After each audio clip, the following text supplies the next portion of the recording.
در افغانستان لایحه جرگه مشورتی نشستی سران قوم و قبایل و سیاستمداران و افراد شناخته ادامه دارد.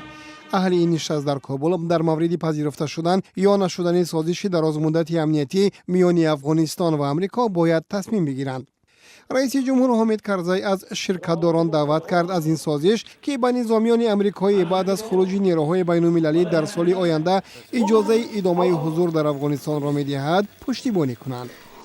در شهر سنت پتربورگ روسیه 5 تن از فعالان گرین پیس از جمله عکاس دنیس سینیاکوف بعد از پرداخت گراوپولی از محبس رها شدند.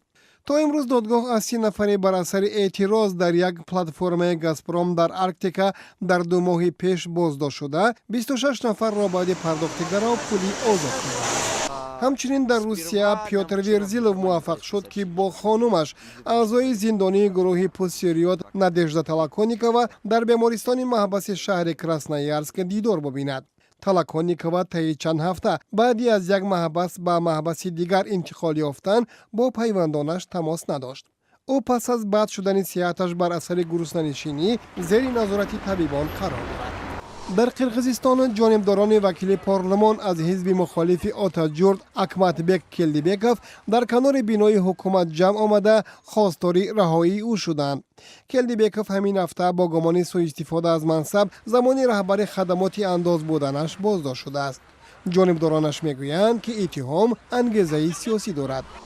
در بوسنی و هرزگوین کالبدشکافی در آرامگاهی دست جمعی تقریباً 430 قربانی جنگ ادامه می‌یابد. محققان جنایات نظامی حدس می‌زنند که قربانیان مسلمان‌ها و خاروت‌هایند و زمان جنگ بوسنی در سال‌های 90 قرن گذشته از سوی نظامیان سرب کشته شدند.